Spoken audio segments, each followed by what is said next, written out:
Welcome to Beyond the Design, the podcast where we explore the people, projects, and passion behind the world of interiors. I'm your host, Craig Beaumont Flynn, and today we're spotlighting a designer on the rise, someone whose work is as fearless as refined.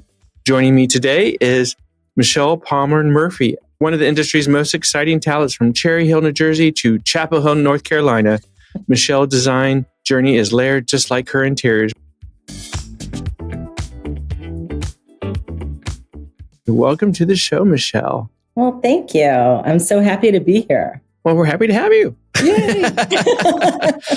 Well, let's just jump right into it. I love how layered your design style is. It's bold, it's personal, and full of intention. Can you take us back to where it all began? What pulled you into this industry of interior design? Absolutely. So my love of art started, my mom ran a nonprofit art gallery in Cherry Hill. And growing up, she was also an artist. My dad did a little photography. So I was always around the arts, but helping her, I shouldn't say working because I never got paid, working at the art gallery.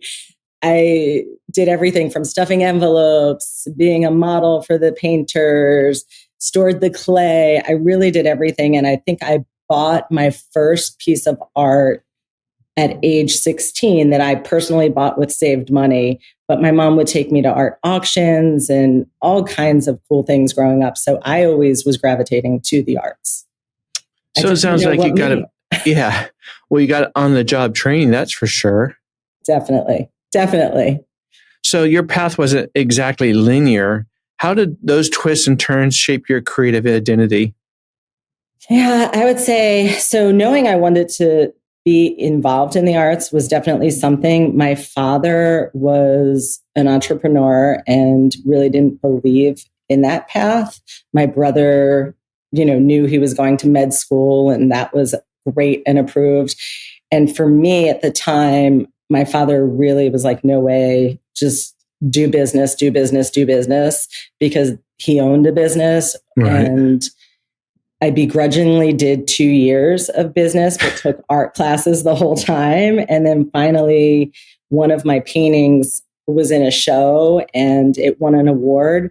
So then my father saw like, okay, maybe, which now in hindsight, I'm so thankful I had those 2 years of business. It really set me up for success right out of art school, building a business in Manhattan, which I went to art school in Philadelphia, did my internship in Manhattan, and then launched my business in Manhattan. And my husband was on Wall Street. So after that, we wound up moving down to Chapel Hill because my brother never left med school at Duke. He stayed there, moved here, and it was so beautiful. I mean, we came down here and I was like, wow, the highways all have flowers. Everything is colorful and beautiful. I love it. It's a true green, that's for sure. It is.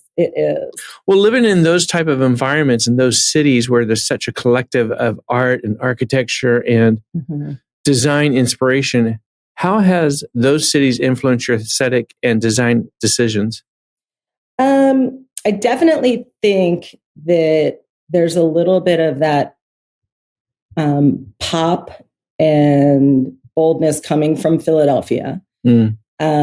My college was in downtown Philadelphia and it was really close to the art museum. So I was constantly at that art museum. And one of my projects was on the homeless of Philadelphia. And there was just so many facets of Philadelphia. I love Philadelphia.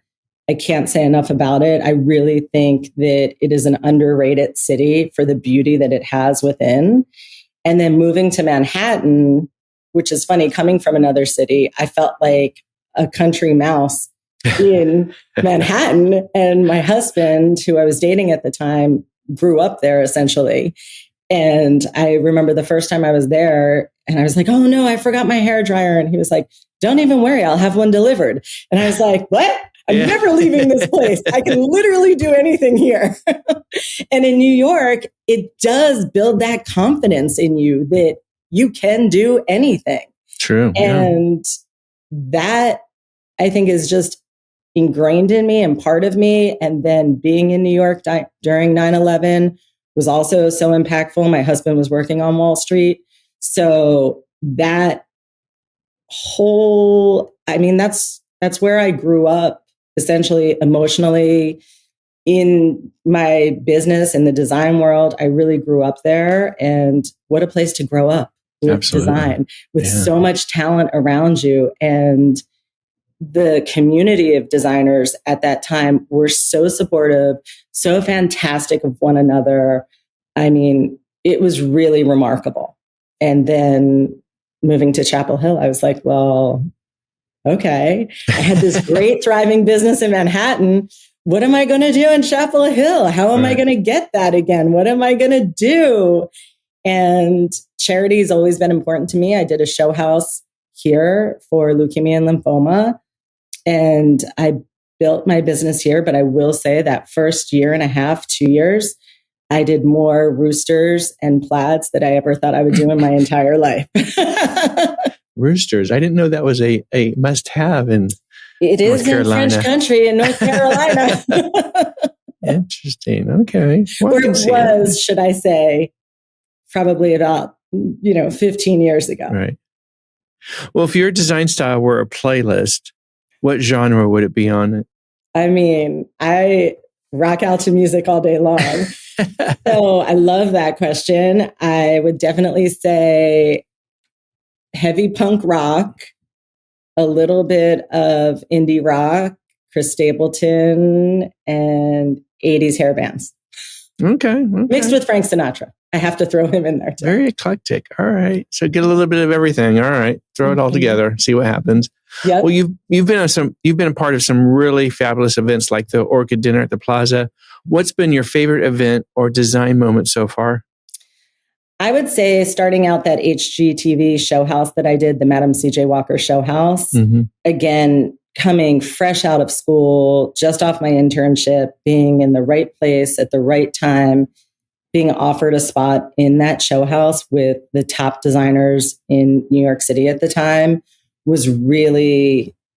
that was such an amazing moment. Seeing like some designers had artists flown in from London, and just that collaboration, it was something I'll never forget. And it really left a mark on me. What's one color you can't live without? Ooh. And one that's a hard pass no for you? Ooh, okay. I love color. So I will say black is something I can't live without, although blue is a close second. And then I love color. I would say for a long time, red was a hard no, but I now love red. So I'd say that baby food banana color would be a color that is like a hard no. All right. I was going to say that because for those that are just listening to us today with Michelle, you match your decor behind you. So you kind of balance well. Thank you. Thank you. And I see a little bit of yellow behind you. There should be, there'll be there's gold leaf on the wall. There's silver leaf on the wall. And then you'll see there's this is my favorite. Oh, there's Prince. There's the music inspiration. Exactly. Well, I love your mantra, your home is your reflection. How do you bring that philosophy to life in a client space? I think for me, like really listening to the clients and hearing what they're saying, and then layering many different styles of design to come up with that one unique style that suits that family or that client, is really what I'm trying to do. I'm trying to really bring out their personalities in my design. When you are approached by a client, how do you reflect that mantra to them so they better understand, instead of coming to you and showing you a picture and say, I want this, but it doesn't fit within their personality, their lifestyle, their environment, or, their room, their overall aesthetic? I think that's something I actually ran into early on. When I was in New York, I was lucky enough to work with a lot of people in the music industry, and they would be like, I saw this at so-and-so's house and I'd like it, but make it better in mine. And I was like, I'm not doing that. That's not fair to so-and-so. Right. So I actually stopped for a long time photographing my work for years because I kept running into that. And because we do only work word of mouth and we don't advertise, it was really a hurdle for me to get by. So I think just knowing those probing questions to say, okay, tell me why you think you like this image, and then show me multiple images, because you may be sending me these images thinking you love them, but it's really just one consistent element in all of them, even if the images are so vastly different. Let me do the detective work. Let me find that out and build your pattern and what works for you. And luckily, they're trusting. Right. Here, go with it. Flourish. Exactly. I mean, and I think that does also fall back to the word of mouth, that they know we've done a good job for someone else. So they're a little more trusting, maybe. That's true. Maybe. Yeah. Well, it's about building relationships and trust factors, because when you do residential work, it's very personable to those clients. You get to know every aspect of their life, good, bad, and ugly, and everything in between in their drawers. So exactly. Yeah. Well, you're known for your love of remodels and giving old things new life. What's the thrill of transformation for you? Oh my gosh, what's not the thrill? I love, I love it. So my house, for example, we knew we wanted to live in this neighborhood. We saw a house. My husband was like, no way, we are not buying that house. And I was like, no. I love the bones. And to me, I was like, I can feel the love that was in this house at one point in time. Why wouldn't I want to build a home off of that love as long as the bones are great?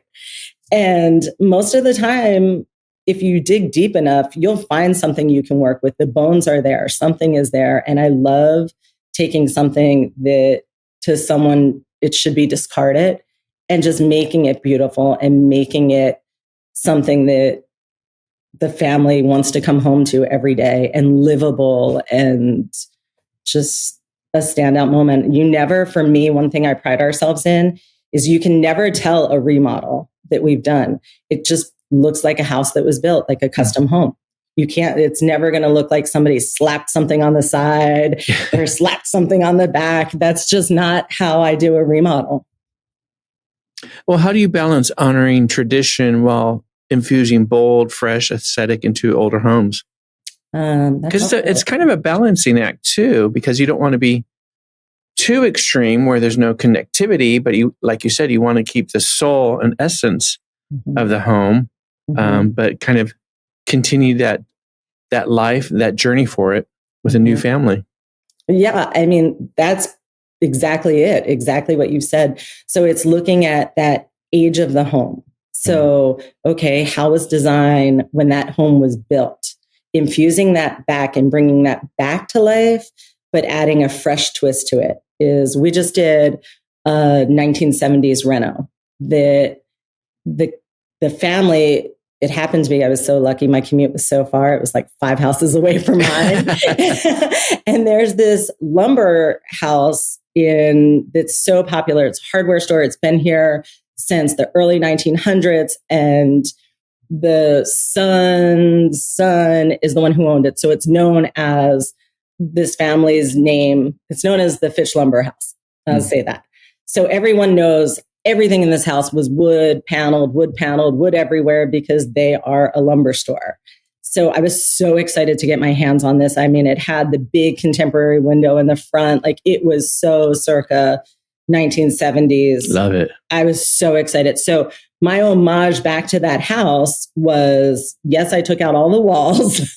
So I made a nice open floor plan, but I kept all the original doors. So it had this dark, heavy, where all the beams were in the house, and the slanted diagonal wood. I kept that, but I puttied it and I painted it white. So it's no longer dark. And then I did smooth ceilings instead of wood ceilings. So you really see that character and that life, but it feels so fresh and so just welcoming, livable, open. The lighting's beautiful in there because it had all those beautiful 70s windows. I mean, it's really great. I love, like, you can see, I get so excited over it.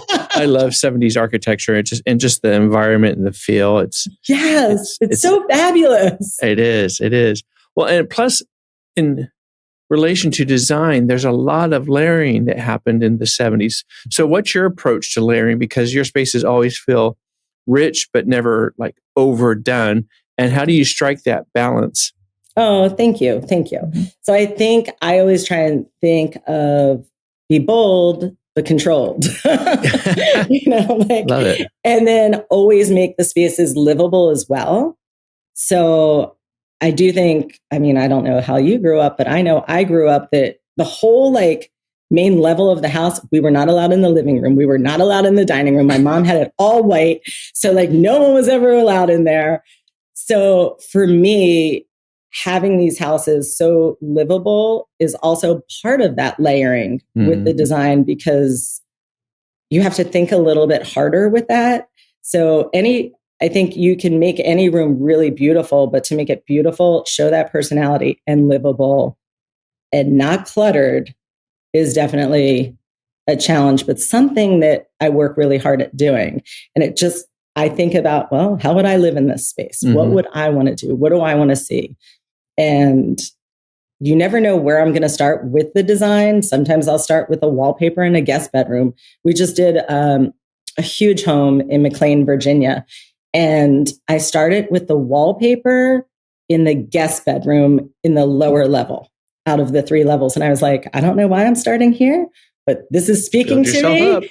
And that's my story. And I'm going there. And I went, and I couldn't go up like that because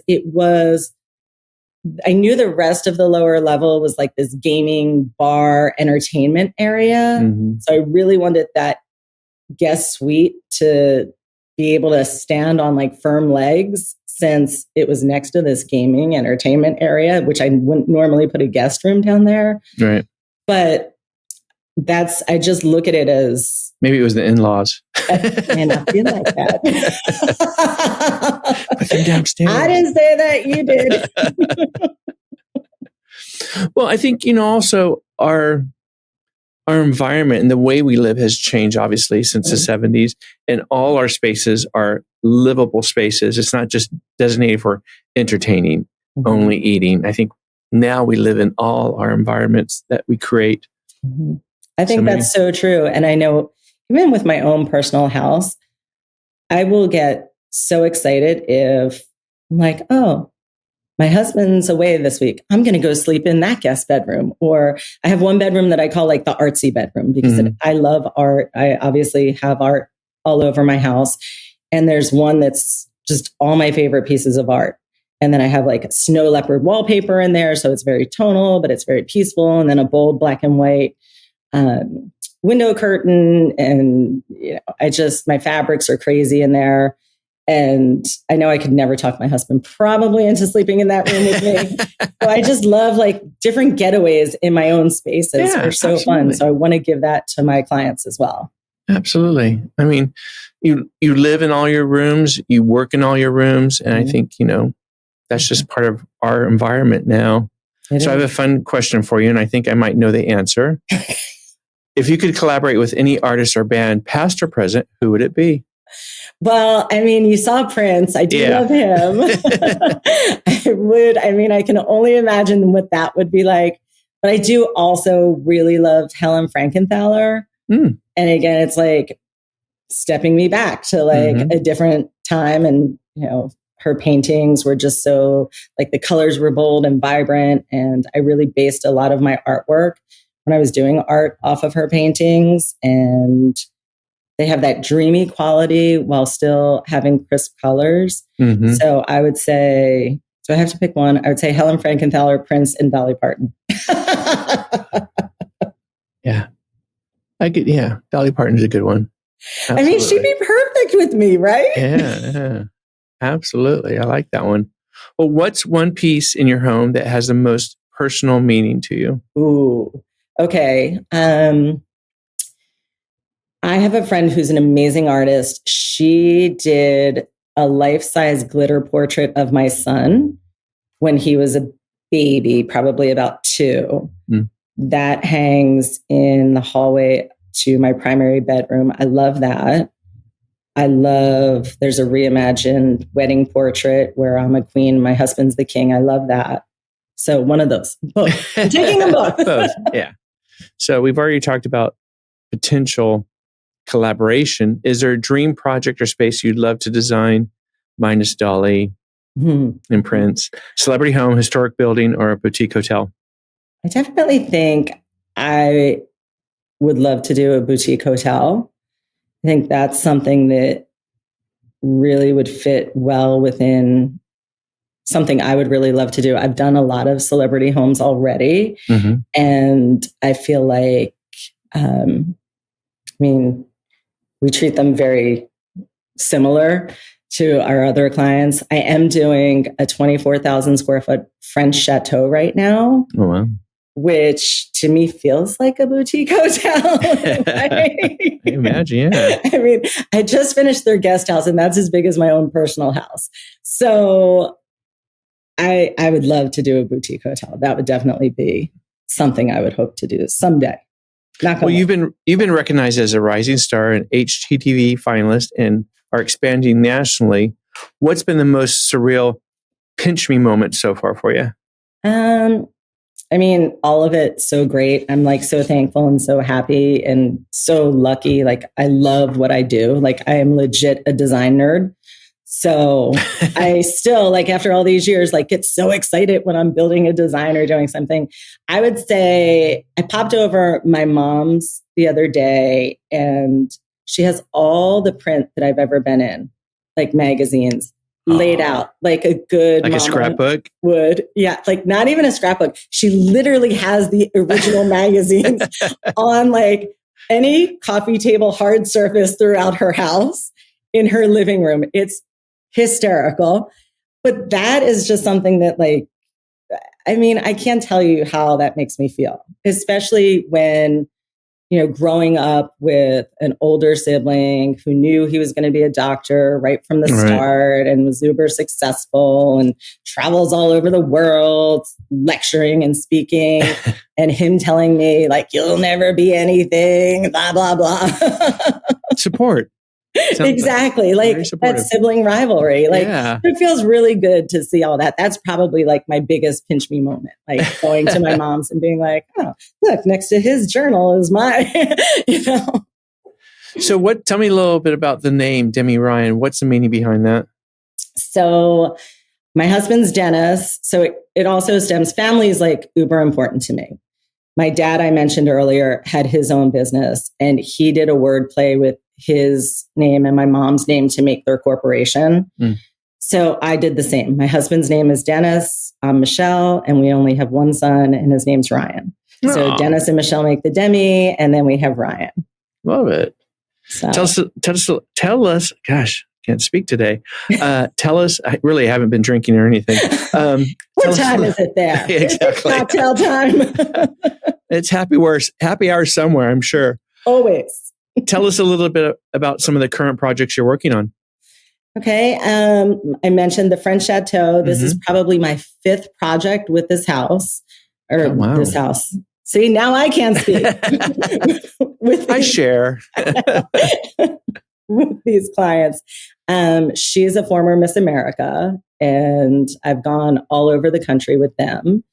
And I'm so excited about that. I have 4 remodels we're working in Chapel Hill, which I'm so excited about all of them. We're doing one in Charleston, which I love Charleston. Oh, so do I. It's one of my favorite cities.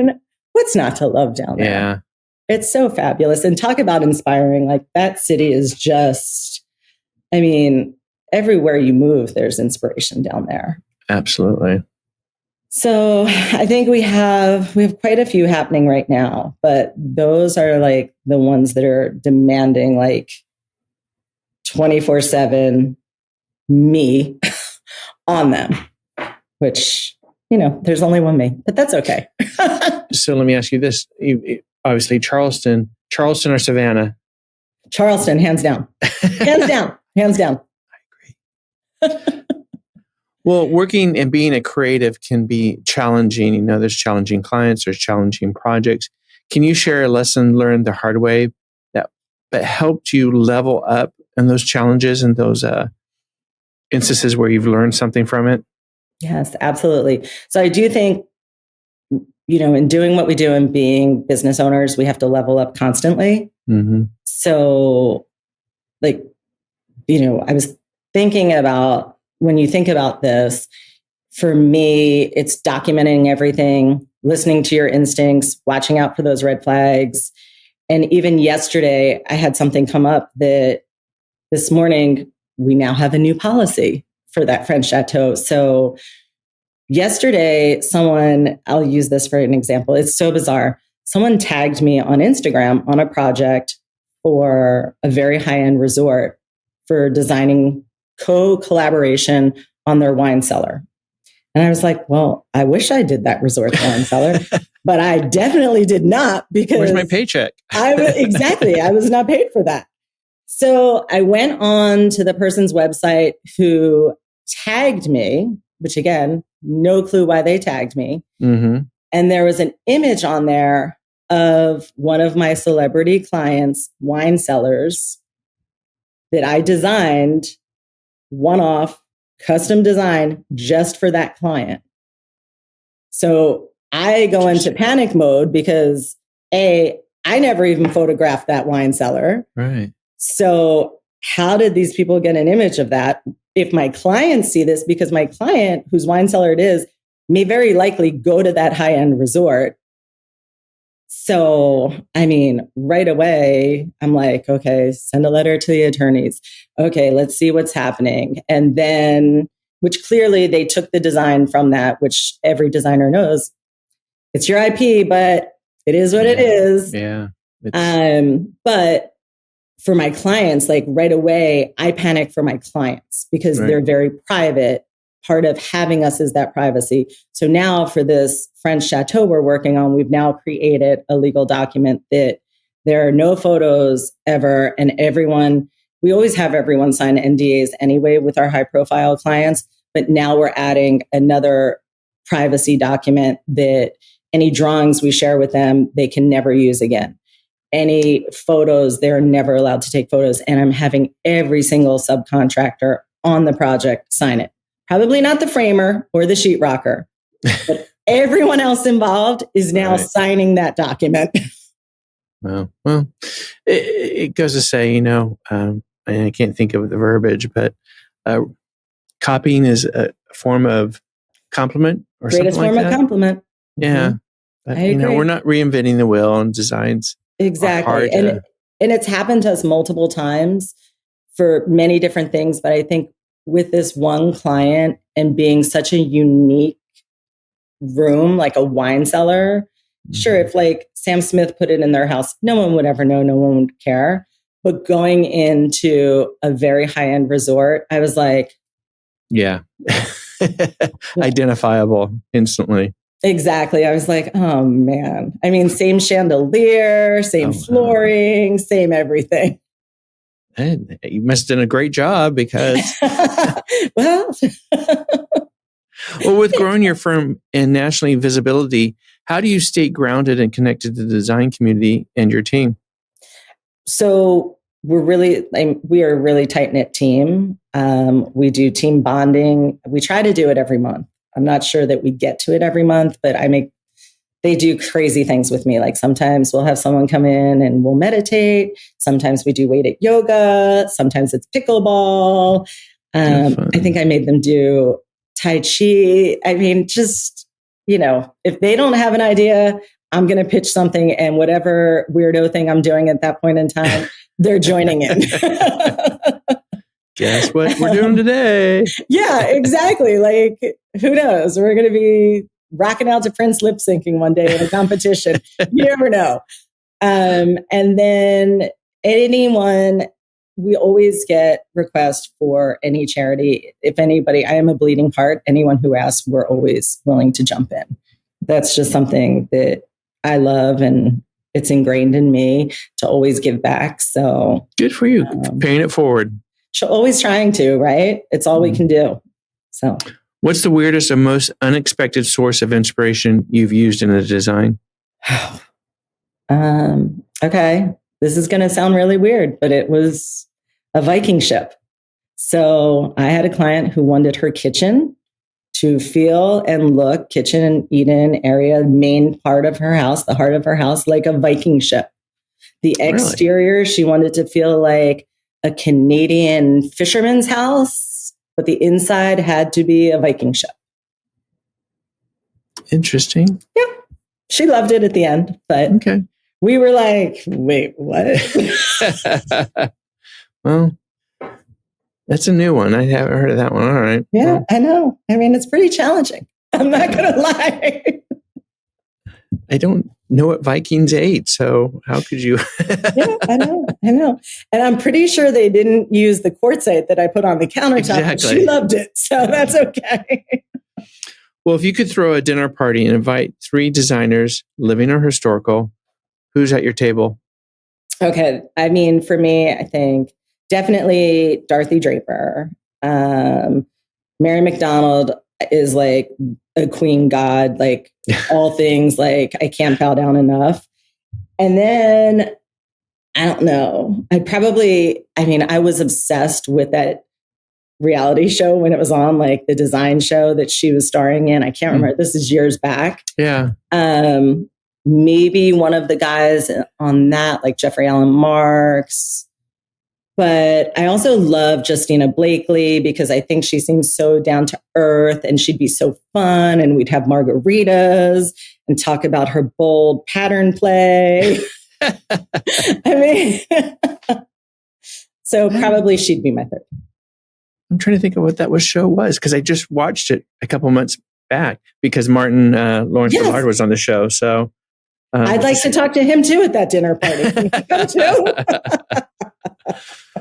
What's your current design obsession? The one thing you can't live without. It could be a material, a motif, or a product that you're just loving. That's your complete obsession. Okay. I think because I am spending so much headspace in that French chateau, I'm all about opulence right now. So like just casings, trim, moldings that are like obnoxiously like large and elegant and overstated. I'm just like, I want to do that everywhere. I want to do that everywhere in my house. I want to do that everywhere in everyone's house. Does your husband get approval? No. No. Because I will never be able to live in that house then. What are you most surprised about yourself in this industry since you've been on this journey?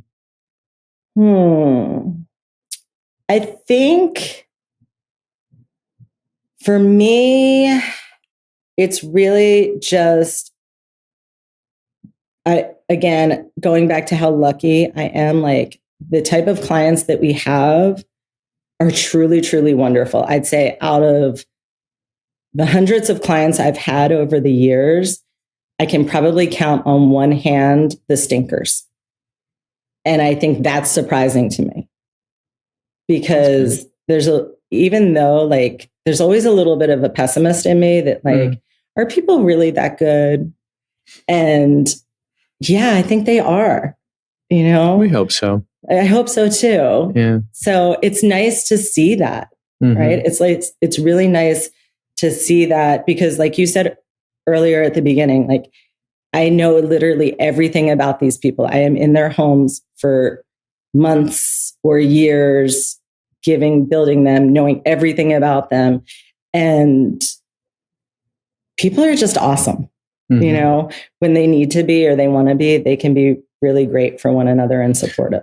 Or when you're working with that one client and you change their perception of working with a professional because they think they can do it themselves or they just don't understand what we actually do as a creative and they're difficult. And then at the end, you change their complete perspective and they're like the most wonderful person in the world and your new best friend. And, you know, It's joy to see that. Yeah. It's a joy. And it is, I mean, I can't tell you, like, I would say to you, probably like my best friends, I've probably one of my best friends who is a ride or die for me. I did her house. She was such a baby. I did her house probably when she was 21, and they were new to the area. And, so she's now 40, like we're older now, but she was just young. She married a professional athlete and she trusted me. And because you are such a part of their lives, they do become some of your closest friends because you're in there so much and they're so vulnerable to you, right? That then you become vulnerable to them as well, right? Because you're building that relationship. So you can really come out of it with these long lasting friendships. And exactly also what you said, that it changes their perception of design, which I always try and do, because so many people are like, oh, designers, they're so stuffy, they're so snotty, they're so this. No, we're here to help you love your home. And we're going to have fun while we do it. I'm not going to bark our orders at you. I'm going to listen and we're going to laugh and it's going to be great. 90% of the time. Well, like you said, we become their best friend. We can become their confidant. We become their therapist. We can become their drinking buddy. We become a lot of elements besides a professional that they've hired to do their home. Exactly. Well, you've accomplished so much in such a short amount of time based on this industry, of people and their longevity. What are your goals next for DEMI Ryan in the next few years? I mean, I would say keep on keeping. Like, let's keep rocking. Let's keep rocking. Let's keep going. I want to hit every state, and we've already hit Caribbean. I'd love to go to the UK. I mean, I love travel. So, well, you're clearly passionate about community and charity because you've done so much in giving back and paying it forward. How do you see design as a tool for giving back or creating change? Oh, I think that's good. I think by so many things, like we did a green chair event last year. It's like restoring, repurposing. I think those are huge, like doing that with intention on so many things, making spaces we're designing all inclusive. I think that's super important. Supporting the communities with the local charities like Green Chair that we did, Leukemia and Lymphoma, the Orchid Dinner, like you mentioned, just anything. I just think that giving back whenever asked is how we keep it going. What advice would you give someone or young designer coming up or creative in the field who's still trying to find their voice? I would say trust your gut, listen to the red flags, have a solid business plan right out of the gate. Stick to the business plan as best as you can, but know to pivot when you need to pivot. Again, you'll know to pivot if you're trusting the gut. Right. And dream big. Don't let people tell you to start small, think small, do someone's bedroom and see how it goes. No, do their whole house because you're going to make more money doing their whole house. You're not going to make any money doing bedroom here and a bedroom there. So go big. Right. Believe in yourself. Go big or go home. Exactly. Go big, believe in yourself, and all those things, True. You got to be very persistent. There is rejection. And I think you have to have some sort of thick skin because not be hurt by it. It's a business, It's a business. And it is a business. And you have to remember that. I know there was one project I thought for sure we were going to get. I was like, there's no way I'm not getting this. And we didn't get it. I was like, how did they not pick me? Like, I am so much fun. Like, why would they not? And they told me like their last designer didn't use color. They want someone who has color. Like, I am your color girl. Like, how are they not picking me? And I just remember a stylist who I worked with was like, she actually knew who they went with. And I actually love that designer's work too. So they didn't go wrong. Like, they chose someone great.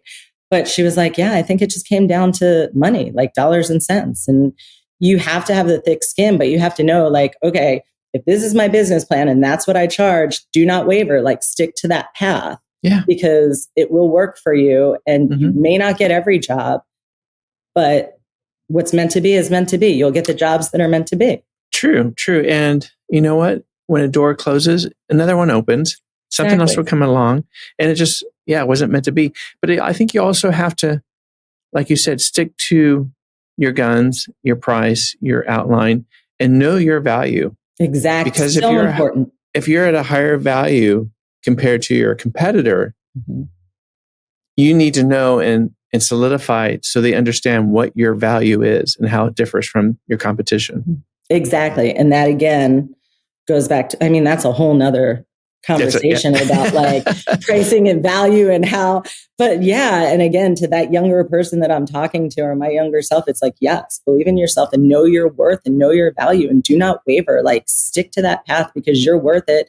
And once they see, now I understand. Right. There's always going to be that moment. Yeah. It happens, and it's a given. So you shouldn't be hurt by that. And just, be strong. If you could sum up the mission of DEMI Ryan in a single sentence, what would it be? Oh boy. We're creating personal, bold, layered designs while having a great time doing it. Maybe over drinks. No, I'm kidding. I'm totally kidding. Well, if you're going to High Point, we'll meet up and we'll have a drink. Perfect. I will see you there. Are there any other sectors or things you want to accomplish as you continue to grow? No, I think right now I'm trying to figure out, we've already done commercial. And to me, I've done multiple commercial spaces. Residential is my baby. I love it. It's where I like to be. I would say the sweet spot for us is like those larger homes where they let us do soup to nuts, like literally everything we've put our hands on. But I need to find that boutique hotel, I think. Oh, there's plenty out there. I know. Start knocking on doors. I need to figure out how to get my hands on one of those. Well, you were named. Let me call Martin Lawrence. Where's he at? There you go. I think to open those doors, it's about the developer or the brands. But if it's a boutique hotel, it's just, knowing who the players are, a better understanding of that, because it's usually not the big brands that bring in the boutique hotels and developers and even the construction team, because they use them repeatedly. So, well, you were named Rising Star of Design by NYC's Decoration and Design Building and a HTTV Designer of the Year finalist. What did that mean for you? I mean, everything. I mean, especially getting an award, like going back to New York, where I started my career, was so like full circle for me. And especially because I left New York at such a trying time right after 9/11. My husband was like, we can't leave. It's un-American. And I was like, I'm out of here, mister. Like, I can't do it. But that was awesome. And again, like the designers that also received the award with me, it was again, just that New York design community is so awesome and loving and welcoming and supportive of one another. True. Which I think as artists and designers, we can all grow and learn from each other constantly. And I love that collaboration. I love just feeding off of other creatives. I think so. I love that moment. I think that moment was just awesome for me. I think our community is very collective at times and can be very invigorating for those individuals and creatives in it. It's finding your peeps, It is. It is. Very, very true. One favorite place that you've had a project thus far? Ooh. Well, we wrapped one in Hawaii, which was pretty awesome. That's not bad. But I would say my absolute favorite is going back to Charleston, Isle of Palm. Wild Dunes is a gated golf course community on Isle of Palms right outside of Charleston. So that's probably my favorite, just because, we would work and then we'd go into the city and we would eat and we would listen to music and it was just great. It's a lifestyle. It is completely a lifestyle. I completely get that. One place you want to do a project? Well, I think I said the UK earlier, and really Montana. I want to go to Montana. I want to do a log cabin. I want to have like antlers everywhere and hides and fur. Like, I just want to make it amazing. Have you been to Montana? No, my husband has multiple times, but Jackson Hole is amazing. Yes, that's exactly where he goes. He just got home. Oh, wow. Yeah. Well, Michelle, any final thoughts or advice for listeners who are ready to step into their style? I would just say embrace it, embrace their own style and be proud of it, be bold with it, and go for it. What is one thing you're surprised about being in the semi-South now compared to the Northeast? I think everyone is really nice here, which I think being from the North, you're like, are they really that sweet? And yeah, they are. They are. Yeah. Which, I mean, it's awesome. I mean, half of my neighbors still call me a Yankee, but that's okay. They're still really nice to me.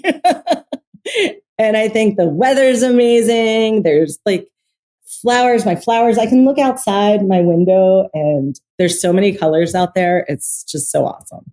Yeah. And the South does have that genteel effect on people, and people are that nice. I get doors open for me. It's like, okay. Yeah. You're like, are you okay? I'm not pregnant. Don't open the door for me. I'm good. Well, thank you for sharing your story, your wisdom, and your layered approach to design with us today, Michelle. It's been an honor and a pleasure to meet you and have you on our show. Oh, it's my honor to be here. Thank you so much for having me. I really, really appreciate it. Absolutely. Much continued success on your journey. Thank you. We'll talk soon. Yeah. All right. Thank you. Thank you. That's it for this episode of Beyond the Design. If you love this conversation, be sure to subscribe and share with your design-loving friends. And remember, your home should tell your story. Until next time.